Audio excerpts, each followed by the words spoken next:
죄는 천혜의 얼굴을 가지고 있습니다. 다양한 모습의 얼굴을 가지고 모든 사람들을 유혹하고 공격합니다.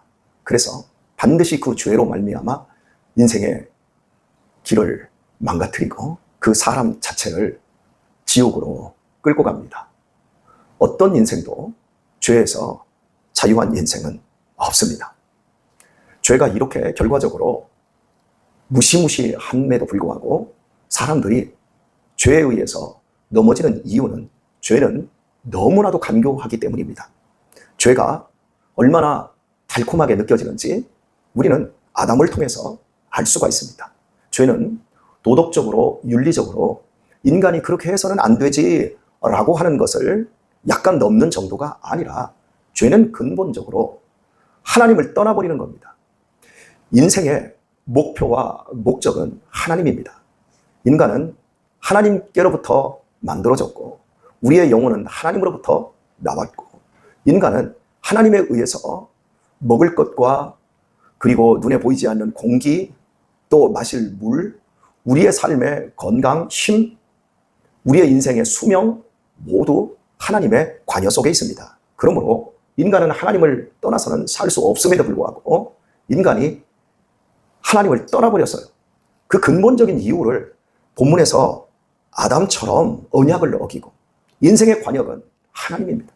그런데 이 관역에서 빗나가버린 모든 행태, 이것이 죄입니다. 관역에 못 미쳤어도 관역을 위로 넘어가버려도 그 화살이 꽂힌 것이 하나님이 아니라고 한다면, 관역의 중심이 아니라고 한다면 이 모든 것들은 다 죄입니다. 그리고 이 하나님을 떠난 죄인의 결과는 죽음이지요.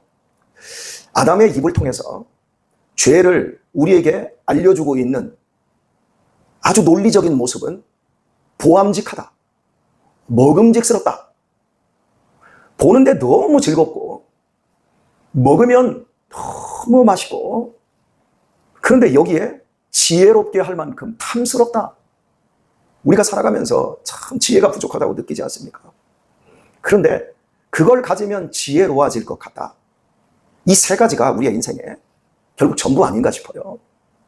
우리 인간이 보는 것, 영화 보지요, 드라마 보지요, 책 보지요, 사랑하는 사람의 얼굴 보지요, 자연 만물, 그 감동적인 저것만 눈을 우리가 떠보면 아무리 좋은 멋진 인간의 그림도, 컴퓨터로 아무리 대단하게 그린 그림도 실은 사계절 속에 드러나는 하나님의 자연 작품을 보는 것과 비교가 될 수가 없어요. 이 재미는 정말 쏠쏠한 거예요.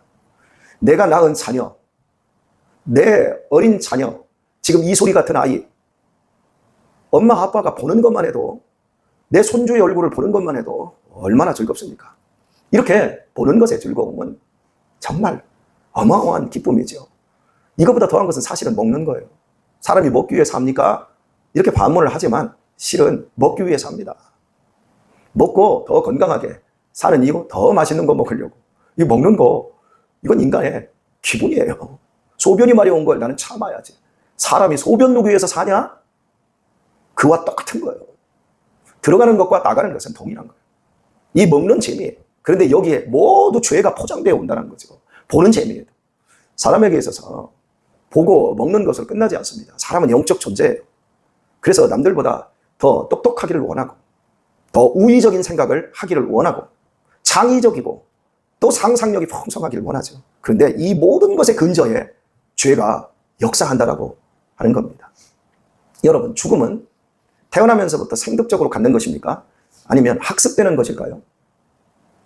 교육학자들이나 심리학자들이 여러 가지 방향에서 실험을 했는데 이제 그 중에 연구가 아이들 이제 1세에서 2세 정도 되는 아이들에게 이제 말문이 트여진 애들에게 이제 묻는 거예요. 야, 너 죽으면 어떻게 되니? 이 강아지가 죽으면 어떻게 되지? 전혀 죽음에 대해서 학습이 안 되었어요. 그런데 놀랍게도 100명이면 100명, 1000명이면 1000명 아이들이 죽으면요 또 살지요. 죽음 너머의 세계에 대해서 말을 하는 거예요. 희한하지 않습니까? 그런데 죽음 너머에 대해서 인식을 누군가 심어준 것도 아니고 누가 신앙교육을 시켜준 게 아닌데 죽음 너머에 또 다른 삶이 있고 거기에는 심판과 좋은 축복이 있다라고 하는 걸 다 고백을 하는 거예요. 근데 희한한 거, 자폐 아들만은 그걸 고백을 못하는 거예요. 그러니까 우리들이 우리의 두뇌라고 하는 이 생각, 이것을 요즘 뇌 과학이 굉장히 많이 발전을 했습니다. 여러분이 어떤 상황에 딱 직면했을 때, 아, 좋다! 아, 성질나네? 이게 분노 조절이 안 되시는 분들 계세요. 혹시 여기 분노 조절이 잘 안 되시는 분들 계시면 오늘부터 생각해서 뇌 과학을 말씀드릴 테니까 어떤 상황이 딱 직면하면 그때 분노가 터지면 막 소리 지르고 이렇게 막 질책할 수 있잖아요. 이 분노 조절은 이 뇌에서 편도체에서 하는 겁니다. 이게 과학적으로 다 밝혀진 거예요. 그런데 6초만 참으면 돼요. 확 분노해서 소리를 버럭 지르려고 할 때 그때 침을 한번 꿀꺽 삼켜요. 그래도 분노가 나오려고 합니다. 2번 삼켜요. 6초만 참으면 이 분노가 해마로 넘어갑니다. 이 뒤쪽에 있는데 이게 해마로 딱 넘어가면 해마에서 굉장히 이성적으로 참아낼 수 있는 힘을 줍니다. 이게 우리의 뇌의 구조예요. 그러니까 뇌를 딱 뇌가 이제 발달 단계에서 이제 한 영아기를 넘어서 유아기로 넘어가는 그때가 되면 왼쪽 뇌와 우측 뇌가 그때부터 이제 구분되기 시작해요.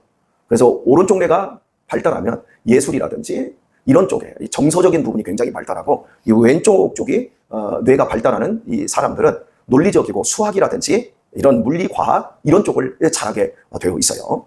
어쨌든 그런데 나타나는 양상은 오른쪽과 바깥쪽이 뇌와는 반대로 행동하죠. 그래서 보통 오른쪽 뇌가 뇌출혈이나 뇌졸중이 잘못되면 왼쪽으로 이렇게 마비가 되는 이런 형식으로 이제 나타나요. 이렇게 과학적으로 우리의 뇌의 구조를 뇌과학이라고 하는 말로 다 설명하는데 설명이 안 되는 부분이 더 많아요, 실은.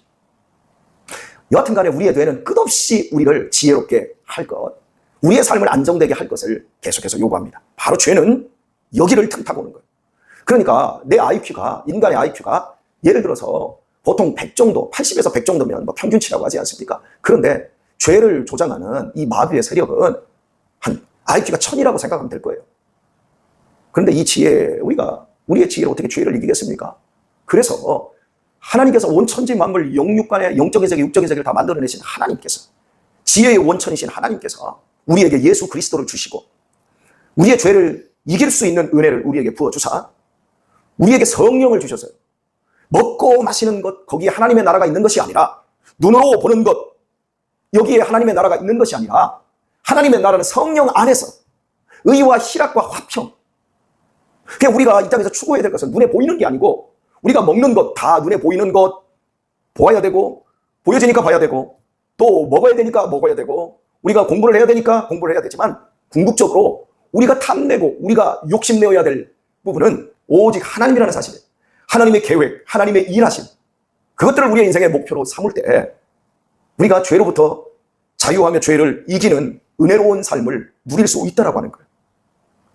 죄에 대해서 여러분에게 아주 심각한 이야기를 하게 되었습니다. 여하튼 간에 죄는 천태만상을 흉내내며 우리 가운데 온다라고 하는 거죠. 근데 하나님께서 오늘 이제 본문을 우리가 조명을 해봐야 될 것인데 하나님께서 이스라엘을 향해서 지적하신 패역한 죄는 두 가지 정도로 나눌 수 있어요. 하나는 제사장의 죄, 그리고 일반인의 죄. 이스라엘 백성들은 제사장과 일반적인 이 사람들로 나뉘어지는 거예요. 우리 대한민국 사람들은 어떻게 나뉘어지죠? 다 똑같이 나뉘어져요.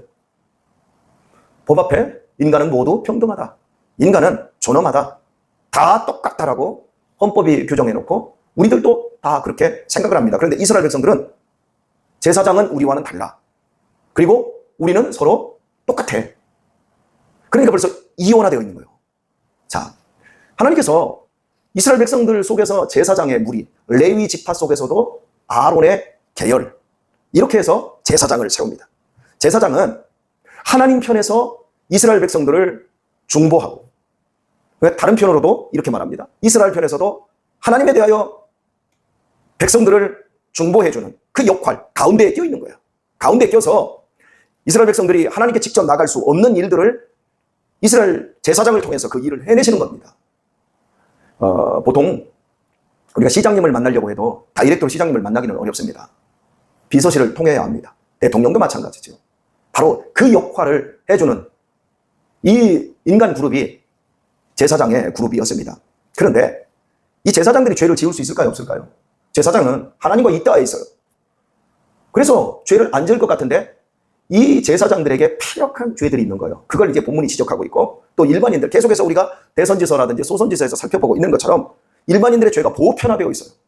자, 여러분, 제사장들의 죄는 교묘하게 숨겨져서 사람들이 알 수가 없습니다. 그런데 여기 일반인들, 이스라엘 백성들의 일반적인 사람들의 이 죄는 너무나 보편화되어서 사람들이 그것을 죄라고 의식하지 못하는 거예요. 너도 나도 다 똑같이 그러고 살면 죄라고 의식하지를 못하는 거예요. 보편화되면. 쉬운 얘기로 한번 이렇게 풀어보면 어떨까 싶어요. 80년대만 해도 땅 가지고 부자가 된 사람들을 뭐라고 그랬죠? 졸부라고 사람들이 비아냥거렸어요. 그리고 부동산 하면 그 뒤에 투자예요, 투기예요? 투기예요. 근데 지금은 뭐라고 하죠? 투기라고 안 해요. 투자라고 해요. 어떤 게 맞는 거예요? 투기가 맞아요. 내가 내 집을 짓기 위해서 땅을 샀어요. 그거 투기 아니에요. 그런데 돈을 벌 목적으로 땅을 사고 상가를 사고 아파트를 샀어요. 이것까지도 좀 섞였으니까 좀 어려운데, 예를 들어 내가 집을 한 채 가졌어요. 우리 충분히 살아요. 내가 내 자식을 위해서 집을 한 채를 더 샀어요. 내 자녀들의 미래를 위해서 투자할 수 있어요. 그런데 돈을 벌 목적으로만 갭 투자를 하는, 은행에서 대출 엄청나게 빌리고 해가지고 여기서 조금만 가지고 있다가 프리미엄 붙여서 팔아먹고 계속 이런 형태, 이거 명백한 투기예요. 그런데 여러분, 참 이게 투자와 투기 사이가 오묘한 거예요. 여러분이 명절에 참 저한테 여러 가지 참 과일도 선물하시고 고기도 선물해 주시고 참 고맙습니다. 이게 선물이에요, 뇌물이에요? 선물과 뇌물의 차이가 뭐예요? 여러분들이 저한테 잘하면 저도 여러분한테 잘할 수밖에 없어요. 그러니까 목사님, 내가 목사님에게 잘해드릴 테니까 목사님 저한테 잘해주셔야 됩니다 라고 하는 걸 목적으로 가지고 있다면 뇌물이 될 수 있어요. 참 어려운 거예요. 보편화돼 버리면 헷갈리는 거예요. 그냥 본인이 옳다고 아니, 목사님들도 뭐 그럽니다. 우리 딸하고 2주 전에 강원도 여행할 때 3통화의 전화를 받았어요. 우리 교회 정도 되는 교회가 왜 건축을 안 하는 거예요. 그래서 땅 소개를 많이 받습니다, 요즘. 브레인시티 주변에 있는 땅도 소개를 받고, 그리고 지금 여기 고덕에도 지금 종교부지가 한 3개 있어요. 그 3개 중에 하나를 이렇게 저한테 팔고 싶어서 목사님이 전화하셔요. 그런데 지금 현재 고덕에 교회를 짓고 있는 종교부지는 모두 이 목사님이 소개를 하고 지은 거예요. 이 목사님은 장신교회도 지금 거기에 지었어요. 그런데 종교부지를 2개를 더 가지고 있어요. 그래서 뭐 그 종교부지를 17억에 저한테 팔겠다는 거예요.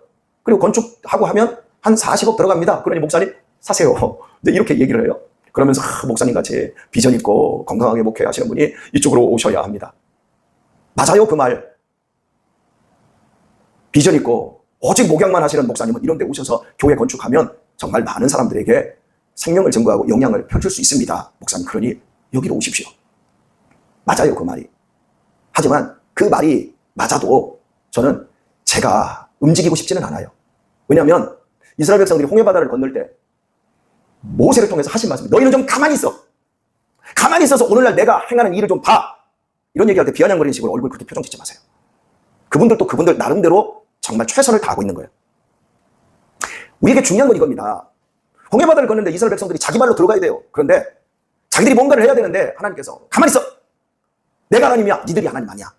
죄는요, 내가 하나님이 되는 거예요. 내 마음대로 살고 내 욕망을 위해서 살고 그 욕망을 세워가고 내 욕망을 채우는 데 있어서 하나님을 얼마든지 명분을 삼아서 이용해 먹을 수 있다는 거예요. 목사님 같은 분이 여기 오셔야죠. 나도 가면 좋아. 그런데 저는 이렇게 생각합니다. 어찌 보면 그래서 제가 여기를 못 벗어나고 있는지도 몰라요. 그런데 하나님이 움직여 주시기 전까지, 하나님께서 가만히 있어. 내가 하나님이야. 내가 이 교회 주인이야. 저는 그런 쪽에 더 많이 관점을 맞춥니다. 나 같은 목사도 있어야 된다고 생각해요. 여러분, 고덕에다가 교회를 지었습니다. 목사님네들이. 한 교회는 부채가 82억입니다. 부채가 전혀 갚아지질 않아요.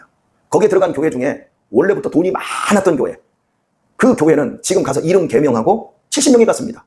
그리고 나서 지금 600명이 모입니다. 그런데 다른 교회들은 거기 갈 때 20명, 30명 갔습니다. 그래서 가가지고 곱으로 늘어나서 70명, 80명 모입니다. 그리고 지금도 건축 중에 있는 교회들도 있습니다. 자, 하나 정말 중요한 요지입니다. 70명 되는 교회가 거기 가가지고 교회는 몇 명이 들어가는 걸로 했을까요? 500명. 그러면 빛을 40억을 짓고 갔습니다. 그러면 이제부터 빚을 갚아야죠. 그러면 빠른 시일 내에 그 70명을 제외하고 500명의 그 공간, 그러니까 430명을 어떻게 채워야죠? 전도해야죠. 전혀 교회 다니고 싶지 않은 사람들을 전도해다가 채우는 게 빠릅니까? 기존에 믿는 사람들, 우리 교회로 오십시오. 시설 좋습니다. 주차장 시설 잘 되어 있습니다. 시스템 잘 되어 있습니다. 라고 해서 빨리 뺏어오는 게 빠를까요? 아니, 솔직하게 생각해 보세요. 우리나라 한국교회가 망한 이유가 바로 이거예요. 여기 대형마트 들어올 때 이마트 들어오고 또 홈플러스 들어와서 주변에 다 망한다. 여러분, 그걸 그런 상윤리에 있어서 가장 먼저 이걸 한 게 서울에 있는 교회들, 대형교회 추구했던 여의도에 교회 딱 지어놓고 믿지 않는 사람들이 모여든 것이 아니라 믿는 사람들이 싹 거기로 다 빨려 들어가고. 그러니까 그러면 다른 교회는 어떻게 해야죠? 우리도 지어야지. 우리도 지으니까 빚에 허덕이면서 우리 한국교회 믿음의 자녀들이 빚의 자녀가 되었어요. 빛의 자녀가 되어야 되는데 빚의 자녀. 참 뭔가를 성토하는 그런 느낌입니다. 물론 저런데 좀 돈 있고 여유가 되는 교회들이 들어가서 교회 없는 동네에 교회를 세우는 거 해야 되는 일이고 아름다운 일이에요. 그런데 단지 사람을 불린다는 욕심, 사람을 불리기 위해서 이미 믿는 사람들, 작은 교회 사람들까지 싹 불러들여서 우리 시설 너무 좋다. 이봐라, 우리 성전 지었다. 그게 뭐 성전이요. 성전은 이미 눈에 보이는 이 성전은 끝났어요. 성전은 우리의 몸입니다. 우리의 삶으로 일구어내는 거룩하고 존귀하고 예수님을 닮아가는 그 삶, 그것이 성전입니다. 건물을 위한 교회가 아니라 사람을 위한 교회여야 합니다. 그래서 제가 여러분에게 분명히 말씀드립니다. 죄가 보편화되면 욕망을 부추기게 되고 욕망은 어떤 경우에도 하나님의 말씀을 가지고 합리화시키게 되어 있어요.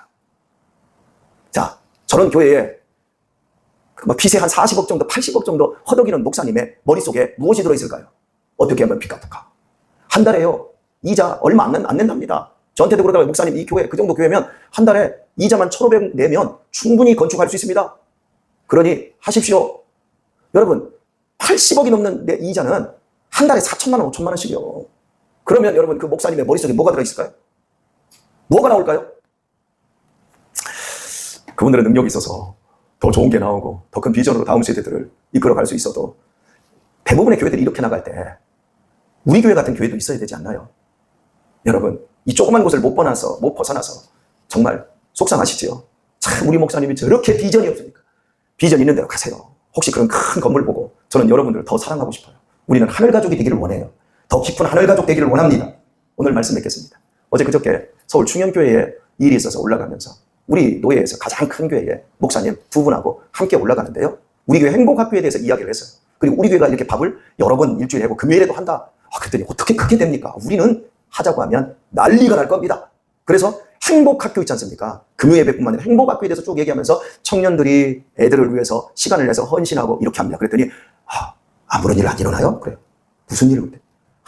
우리는요, 청년들이 학생들 건드려서, 그러니까 교회가 좀 크고 어려우면 별의별 일들이 다 일어나는데 연애하는 일들이 너무 많이 일어나는데 청년들하고 학생들하고 연애하고 별짓을 다 하는데 요즘은 몸을 그냥 섞는데요, 다. 그러니까 교회 안에서 이런 일들이 벌어지니까 막 이걸 어떻게 막아야 될지. 그러니까 성적인 파괴. 여러분, 제가 우리 딸하고 여행을 했다고 하니까 목사님들이 다 부러워요. 그래서 제가 그랬어요. 한 방에서 유일하게 아내가 아닌 사람하고 잘 수 있는 사람은 아버지밖에 없다. 삼촌도 믿지 마라. 고모도 믿지 마라. 어떤 누구도 믿을 수 없다. 아버지하고만 자유할 수 있다.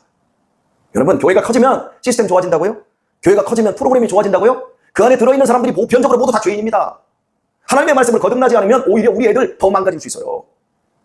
교회가 참된 하늘 가족이 되어지지 않으면, 교회가 살만 쪄가지고 옆으로만 비대해지면 병드는 거예요. 우리가 이 교회 안에서 우리가 추구해야 될 것은 진정한 교회예요. 참된 생명이고 참된 사랑이에요. 아버지들이, 형들이, 누나들이 애들을 다 내 동생처럼, 내 새끼들처럼, 내 애들은 이 어른들을 힐끗 쳐다보고 인사도 안 하는 그런 대형화되어 있는 교회가 아니라 어른들을 보면서 우리 아버지 같고 우리 할아버지 같고 이런 참된 믿음의 공간들, 믿음의 역사들을 만들어내는 것, 그것이 진정한 생명이에요. 저는 이걸 만들기 위해서 앞으로도 제가 여기 몇 년 있을지 몰라도 우리 장로님들, 우리 안수 집사님들 생각하세요. 우리 교회가 정말 좋다면 교회 건축에 대한 비전도 가지세요. 저는 이렇게 가져야만이 제가 제 자신을 지켜내고 제 교회를 지켜낼 수 있는 거예요. 그러나 여러분들은 맞아, 목사님 얘기가 맞아. 그러니까 우리는 부담 한 번도 안 갖고 우리 인생에 한번 교회 건축을 한번 해봐야 될 거 아닙니까?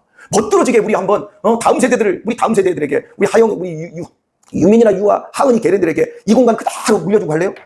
그러니까 여러분들이 품어야 될 꿈이 있고 제가 조율해야 될 믿음의 꿈이 있는 거예요.